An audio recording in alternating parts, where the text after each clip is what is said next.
On February 24th, Russia invaded Ukraine. Putin threatened if any country gets involved in this war, the West will face consequences greater than any we have faced in our history. More than 30 years has passed since the Cold War ended, and yet again we are at the risk of nuclear war. Vladimir Putin has ordered his military to put Russia's nuclear force on high alert. But will he press the button that will kill billions of people across the globe? Numerous theories exist on why Putin invaded Ukraine. It is known that Putin has demanded that NATO promise to stop expanding east. NATO, short for North Atlantic Alliance, has expanded eastwards, getting very close to Russia, especially after the collapse of Soviet Union. Putin now wants to rebuild a Russian influence in Eastern Europe like back in the days of communism and uses Nazi propaganda to defend the invasion of Ukraine. Putin's regime had even banned Russian media from referring to his invasion of Ukraine as a war and calls it a special operation in which Russian army is saving Ukrainian people from unexisting Ukrainian neo-Nazi leaders. Ukraine civilians, however, recorded a totally opposite scenario where Russian army is coldly bombing civilian objects and destroying anything as possible. Over 2,000 civilians have died since February 24th and over 7,000 Russian troops were killed. Apparently, Russian media is lying to its own people, saying that only 478 Russian troops have died.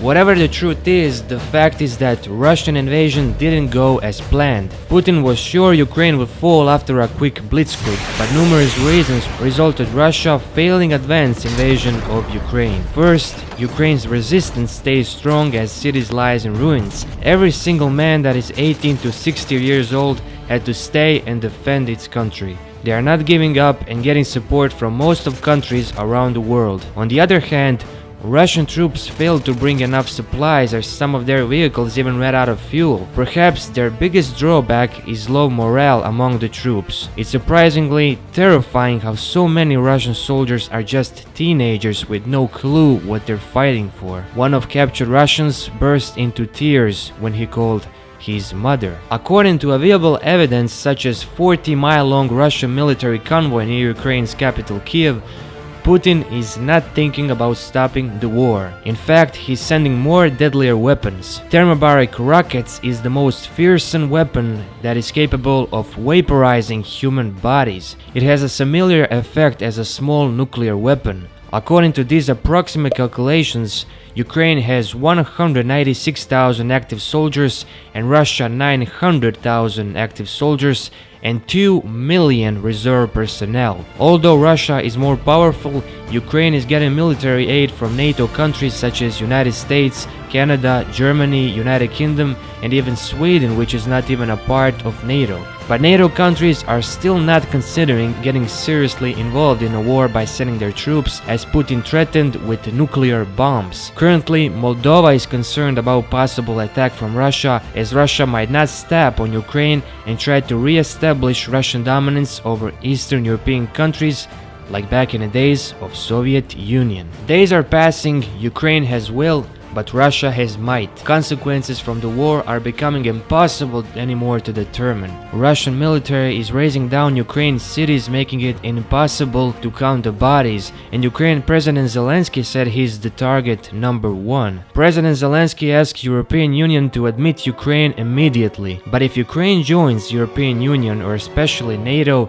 that day could mark the start of World War III. Putin has already stated that if Ukraine joins NATO, Russia's security threats will increase dramatically, because if only one country that's part of NATO gets attacked, they all strike back. And now guys, this is what might cause a biggest threat to human civilization. Russian ministers said that World War III will involve nuclear weapons. So what will happen if Putin decides to press a button? Well, Russia has the most powerful nuclear weapons in the world, and even different types. For example, intercontinental ballistic missiles can destroy major global cities like London, and it would take only 20 minutes for missile from Russia to reach United Kingdom. And this is just an example of nuclear bomb. But what about other types of nuclear weapons? Well, Russia, America, and some other countries around the world also own biological and chemical weapons. Biological weapon can release biological toxins such as bacteria, viruses,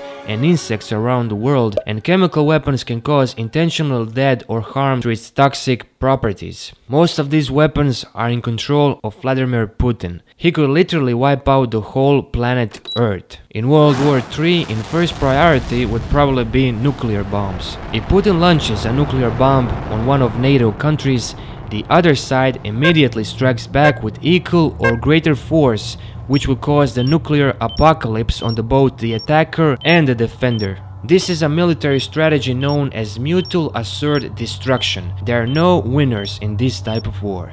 No winners. Civilians that were lucky enough to survive a nuclear blast by getting inside a fallout shelter, they will be faced with terrifying aftermath of the nuclear war. Nuclear blasts will release terrifying amount of radioactive material into the upper atmosphere that will fall on planet as black rain. Radioactive dust will be carried around the globe by the wind.